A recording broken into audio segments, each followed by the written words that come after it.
pessoal, bem-vindos ao videocast do Papo de Cinema. O assunto hoje é O Hobbit, A Desolação de Smaug, que é a segunda parte da trilogia O Hobbit, dirigida pelo Peter Jackson. Eu sou o Rodrigo de Oliveira, ao meu lado Roberto Milani, que escreveu a crítica, inclusive, do papodecinema.com.br. A gente comenta, então, o filme hoje aqui com vocês. Roberto, tua crítica foi bastante positiva, até porque a expectativa pelo primeiro filme acabou sendo meio infundada, né? Mas o segundo, pelo que tu escreveu ali, tu gostou mais do primeiro, né?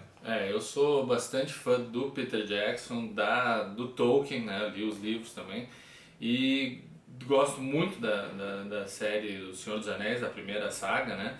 E estava realmente com uma expectativa muito grande quando foi decidido que o Peter Jackson voltaria para o universo da Terra-média para trabalhar no livro Hobbit.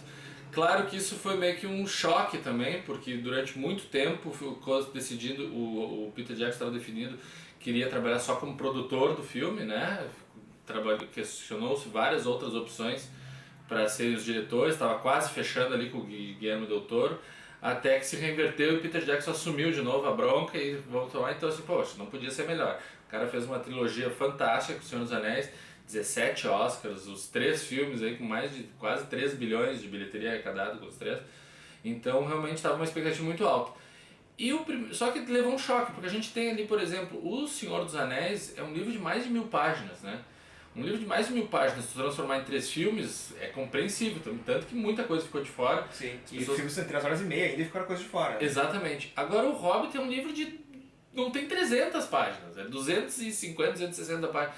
Então um livro de 200 e poucas páginas, transformar em 3 filmes de quase 3 horas de cada um, é um choque, tu realmente, é o contrário, né? Em vez de tirar coisa, tu vai ter que botar coisa fora. E cada vez que ele bota coisas no filme, eu sinto que ele perde um pouco do poder, sabe? Que o Tolkien escreveu um livro muito interessante e muito fechado, sabe? Então quando tu vai botar coisas dentro, por exemplo, a Tauriel, que é agora a personagem nova da Evangeline Lilly, por exemplo, eu sempre acho que não precisava, sabe? Era um personagem que podia ter sido cortado e pra mim não faria diferença, não sei se pra ti também.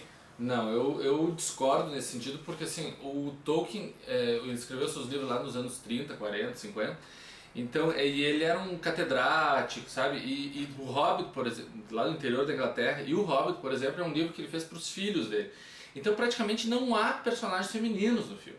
É a mesma coisa que ele faz com a Arwen, que é a Liv Tyler no primeiro filme, que aumenta a participação dela. Porque tem que ter participações femininas, tem que ter um personagem feminino até para que a espectadora que está no cinema se identifique e consiga fazer parte daquele mundo. Mas eu não sei, por exemplo, se vai fazer um filme sobre os líderes mineiros que ficaram presos embaixo da mina, você vai botar uma mulher no meio porque tem que ter uma mulher, né?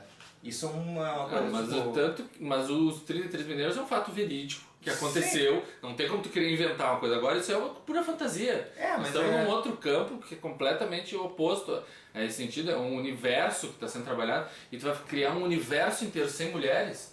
Tem a Galadriel pra isso já, né? Que na verdade até é incluso também no Hobbit, né? Porque no Hobbit ela não aparecia. Ela não aparecia, e agora no Hobbit 2, Desolação de Smaug, Galadriel aparece 30 segundos. Né? E ela aparece com olha, Kate Blanchett ali. Ela aparece, olha e sai de cena. Não tem nem... Então realmente, eu acho que é um personagem muito bom. Eu gostei muito da Evangeline Lilly, que eu praticamente só conhecia do Lost, do seriado Lost.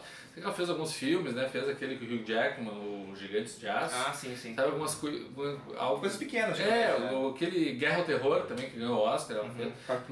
Papel pequeno. E nesse realmente ela tá no impacto. E um personagem à altura do Legolas, que também é um acréscimo para esse filme. Eu gostei muito de toda aquela participação dos Elfos da Floresta no filme. Eu acho que foi um acréscimo de impacto. Eu acho que o Legolas está muito bem. Que bom que ele veio pro filme, estava sentindo saudade do Legolas. Realmente é um personagem forte. E até saudade do Orlando Bloom, coitado, né? Que faz tempo que não fazia algo de que presta de cinema. Até a própria saga do Piratas do Caribe, que era para ser ele o protagonista, ele foi completamente roubado pelo Johnny Depp. O cara nunca mais fez nada que presta e agora tá ali com um personagem forte, uma participação muito bom, né? O Legolas é muito bom, né? Desde o do Senhor dos Anéis, foi até por isso que ele estourou, né? Porque o Legolas é um personagem muito bom, ele tem aquela forma de andar e de atirar as flechas que tipo, os fãs realmente ficam fervorosos, mas uma coisa que eu achei estranho nesses elfos da floresta é como eles são maus, assim, ou sei lá, ou são sombrios, assim, eles né? são severos, né? Porque os elfos têm, sabe, na cabeça, assim, são elfos tipo mais ou menos como o Weaving, assim, aquele cara mais soberano, aquela pessoa que não sai do sério. Esses elfos da floresta são mais... E eles comentam no filme sobre isso, né, que são duas facções diferentes né, ali dos elfos e tal. E esses da floresta, principalmente o pai do Legolas, do Thranduil, que é o Lee Pace, que faz o personagem, eu achei de uma força, de um poder, eu até comentei ali no texto, no site, que finalmente surgiu um elfo a fazer frente a Galadriel, porque me parece muito poderoso. Isso me causou um impacto muito bacana. E a sequência da fuga dos anões, dos barris, ótimo. com os elfos e os orcs e tudo, aquela sequência realmente é de tirar o fôlego, é muito boa. Pra mim é a grande sequência do... Porque tem no livro também, porque os barris é uma das cenas mais famosas do livro também, né? Os anões fugindo com os barris. Então, tipo, eu olhando o filme e lembrando do livro, sabe? Fiquei muito feliz por ter conseguido ver aquilo, sabe? Assim como quando aparece o Smaug no final também. Quando aparece o Smaug no final, poxa, quanto tempo eu li aquele livro imaginando como seria o dragão. E ver Benedict Cumberbatch fazendo a voz ainda, que ficou... maravilhoso. Mas eu, quando li o livro, essa parte dos barricas, eu fiquei imaginando anões dentro de umas barricas. Eu achava muito cômico isso, sabe? E o filme não tem nada de cômico nessa sequência. Mas tem uma hora que parece que... muito forte, é muita adrenalina. Quando o anão gordinho começa a bater em várias pessoas caindo assim na água e indo pra... No cinema gargalhou. É engraçado. Tem uma percepção diferente, né? Eu até... Isso é uma diferença que a gente já comentou várias vezes, né? Quando a gente assiste o filme junto com o público, como tu, sim, ou quando tu assiste uma sessão exclusiva para a imprensa. Tem o caso clássico lá do Vendo Alugo, filme nacional, que eu assisti no festival com uma sala com 3.000 pessoas e todo mundo rindo maravilhosamente. Eu achei o filme maravilhoso. Foi a sessão de imprensa, teve aqui em Porto Alegre, as pessoas vieram falar que eu tinha gostado do filme porque tinha 10 pessoas na sala, todos críticos, ninguém riu do filme. Então a percepção é diferente. Mas eu fiquei muito empolgado com o filme, eu acho que todos os acréscimos, o filme está deixando aquele espectro infantil que o Hobbit tem, porque o Hobbit foi escrito primeiro que o Senhor dos Anéis e foi escrito para os filhos, é um livro para crianças. Com o sucesso até inesperado do livro, é que ele foi se aventurar para o Senhor dos Anéis e daí cria assim sua grande obra, uma obra mais adulta, de fantasia, mais voltada para adulto. E eu acho que o Hobbit no cinema tem esse mesmo tom que o Senhor dos Anéis. Um tom mais maduro. Até o Sauron no meio ali também, né? No filme, com o Gandalf procurando coisas. Mas uma coisa que eu tenho muito problema com o Hobbit é aquela história de eles sempre estarem naquelas aventuras, assim, eles estão com perigo. O problema, na verdade, é o mesmo com o primeiro filme e com o segundo. Eles estão em perigo, daí quando eles vão se dar mal, chega alguma coisa e os salva. Sempre a mesma coisa. Tipo, umas 4, 5 vezes no primeiro filme, 4 ou 5 vezes no segundo filme que acontece o mesmo. Eles estão em perigo e no momento que acontecer alguma coisa, acaba sabe, eles sendo salvos por alguma coisa. Seja o Gandalf, seja o Bilbo. Parece que os anões eles não têm poder suficiente pra fazerem aquela aventura sozinhos ou... Eu vou te confessar que até certo momento do filme eu pensei nisso também, isso também me incomodou.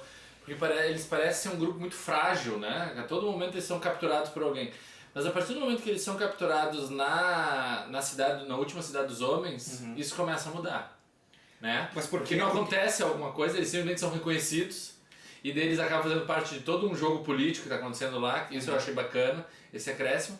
E finalmente todas as artimanhas, porque eles estão sozinhos diante do dragão. Sim. E tudo que eles conseguem fazer diante do Smaug, sabe, eles não são, spoilers, eles não são capturados, eles conseguem enfrentar frente a frente o dragão. É um dragão gigantesco que afugentou centenas de milhares de anões que moravam lá embaixo daquela montanha, e ali eles estão em 10 anões apenas e conseguem enfrentar e criar artimanhas e tudo que eles estão elaborando ali. Isso me motivou realmente, ao menos ali no final, apontando um outro caminho que vai ser o Lá e de Volta outra vez, que é o terceiro episódio no ano que vem. E o Luke Evans, que é o ator que faz o homem, digamos assim, né, no filme, eu até achei interessante a jornada dele, sabe? O lance dos antepassados, aquela dor que ele tem do antepassado que poderia ter salvado todo mundo por causa do dragão, que ele não acertava o alvo. Só que eu não entendi muito bem também depois as consequências dos atos dele, porque ele, por exemplo, ele ajuda os anões a entrarem na cidade. Os anões eles são recebidos depois por certa pompa, quando são reconhecidos, e depois começam a perseguir o Luke Evans porque ele tinha colocado os anões ali dentro, sabe?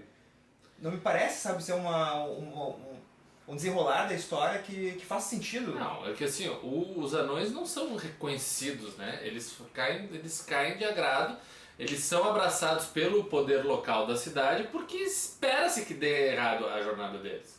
E uma vez dando jornada, fortalece o poder daquela cidade, dizendo assim, então já que não temos um salvador, vocês têm que depender de mim mesmo. Claro que se o governador, que é uma participação muito engraçada do Stephen Fry, que é um grande ator inglês, se os anões dessem certo e tudo, acaba o poder daquela cidade. Ou eles vão ter outros governantes ali, vão ter outros. E se restabelecia aquela linhagem dos antepassados do Luke Evans. Então eu acho que é uma jogada política que está acontecendo ali, justamente eles querem, e prendem o Luke Evans mesmo, justamente para abafá-lo, porque ele é um revolucionário, ele é um rebelde, é um que está contrário. Eu também gostei muito, eu gostei da participação dele pelo lado que eu estava com uma expectativa, eu tinha certeza, não tinha lido muito a respeito, eu tinha certeza que ele ia ser mais um elfo. Sabe? Eu achava que ele ia ser mais um dos elfos da cidade. Quando eu vi que não, ele é o Aragorn dessa nova trilogia, ele é o homem, né, o personagem, o humano. Eu gostei bastante, senti forças, ele como pai de família e tal, assim, eu achei bem bacana e eu acho que aproxima mais, porque até agora não tinha aparecido humanos, né, no Hobbit, enquanto que no Senhor dos Anéis nós temos o Aragorn e temos ali também o Shamben, o Faramir, o Boromir, né? Sim. Que fazem todo esse link aí com os espectadores. Eu gostei bastante dessa E eu gosto muito do Martin Freeman fazendo o Bilbo. Ele tem um tipo de interpretação que é muito naturalista, sabe? Muito. Aliás, ele destoa bastante dos outros, porque os outros são tão, sabe? Compostos. Compostos. Mas eu acho que e é muito bom, sabe isso? Mas eu acho que um Hobbit de história dos anões e dos magos e tudo, né? Acho que isso é muito bacana. Outra coisa muito bacana é que se entende finalmente do porquê que eles precisam de um ladrão. Sim. Né? Que isso no primeiro filme, tu vai ser o nosso ladrão, tu vai ser um ladrão. Como assim ladrão? Por que ladrão? Como assim ladrão? Por que o menor, o mais ínfimo de todos eles vai ser o ladrão? E agora tu entende por que realmente é necessário o ladrão. E falando em Martin Freeman, a gente fala também do que tu falaste, o Benedict Cumberbatch. Enquanto Sherlock, Holmes... E fala aí da série Sherlock, que é muito bacana, não sei se tu assiste Sherlock, é muito bacana, que é com os dois, são os protagonistas. E é muito bom ver os dois juntos na tela, o Benedict como o Smaug e o Martin Freeman como o Bill, e os dois ali que tem o quê? Mais de meia hora, só os dois em cena conversando e tal, e muito boa cena. Os diálogos são geniais, é muito bom porque o tempo inteiro o Bilbo tá tentando disfarçar, desde o momento que ele tá com o anel no invisível, e o dragão sabe que ele tá ali. O dragão diz: quem que tu pensa que tu me engana? Tu acha que eu não tô ouvindo tua respiração, que eu não tô vendo teus passos, que eu não tô, sabe? O tempo inteiro, tu quer a pedra arte, né? Não sei o que tá. O tempo inteiro. Não, o Smaug, grande, destemido, tentando puxar o saco do Tu dragão. acha que essas tuas vacilações tu não vai ser engolido? Não, muito legal. Gostei muito bom disso. E o filme, claro, né? Assim como As Duas Torres, A Senhor dos Anéis, não tem final. É aquela cena que, aliás, eu nunca vi uma ação tão, sabe, vai acontecer uma coisa e tu... Não, realmente. Ele tira isso. Né? Ele te deixa na beira do abismo, né? É uma coisa assim que quando... cansei, vamos lá! E quando tu vai começar todo um novo... Eu particularmente, quando eu vi que ia começar todo um novo arco ali de história, eu pensei, esse filme não acaba! E pá! Acaba bem naquele momento e deu, meu Deus, e agora? É o segundo que acontece esse ano, né? A gente pouco teve agora os Jogos Vorazes em Chamas, que também não tinha início, tá aqui. Não tinha início, não tinha fim, e o Desolação de Smaug é a mesma coisa, sem início. Tem que ter visto o filme anterior, porque não tem nenhuma recapitulação, não tem nada, vai direto. E tem que ficar no aguardo, com a expectativa em alta realmente pro terceiro episódio, a conclusão da trilogia que vai ter no final de 2014. Só ano que vem agora, pessoal, então, mas ano que vem a gente volta pra comentar o Hobbit, o terceiro Hobbit, pra fechar a trilogia. Bom, www.papocinema.com.br, tu pode ler a crítica do Robledo pro primeiro Hobbit, pro segundo também, que tá em cartaz. Grande abraço a todos e até a próxima.